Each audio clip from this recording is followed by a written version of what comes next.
Si Veron, oh, kawawa naman yung sombrero ni Veron. Taga-saan ka, Veron? Taga Tarlac po. Santa Ignacia, Tarlac po. Ah, malapit sa inyo yon, babe? Malayo. Santa Ignacia. Ano pwede natin gawin para mapalapit yun? Tulak po. Tulak po. Tulak mo. Ha? Ah, malapit sa paniki. Hindi, ano po, papuntang Kamiling po kami. Sa Paniki po kasi ibang way. Papunta ng Pangasinan yun Pero eh. malapit. Talaga. Opo.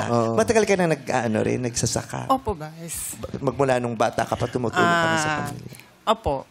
Ano pong tinatanim ninyo? Palay po. Ngayon, palay.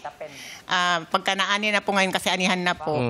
Second crop na. Yung ibang, yung nasa malapit sa tubig, yung mga talagang natutubigan ka, palay siya. Tapos sa iba, sa may medyo mataas-taas, gulay po.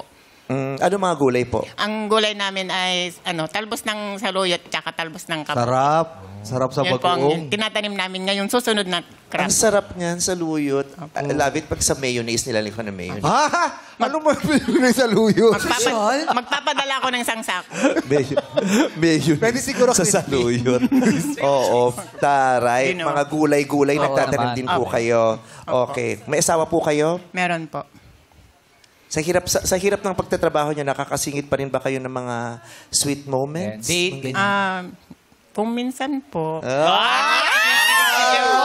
Kasi di ba ang hirap-hirap magtanim, ang init-init, Opo, masakit sa katawan, masakit sa likod. Correct. Masarap din yung pag-uwi mo, biglang babe time ka. Opo, Ay, oo. talaga. May Ganun mga po lambingang talaga. moments pa din kayo na asawa mo. Opo, siyempre pag hindi mo po nilambing ang asawa, baka sabihin niya pinagpalit mo na siya sa gulay.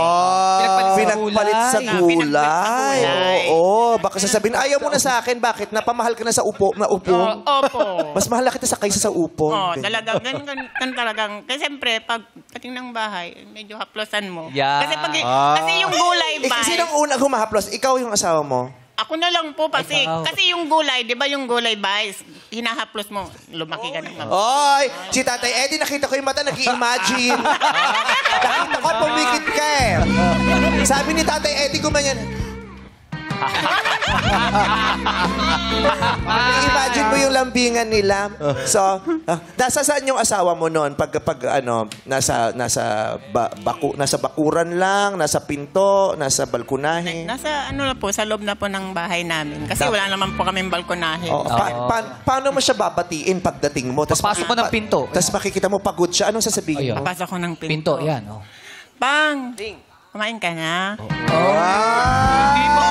Di pa nga mahal eh. Wala pa tayong ulam.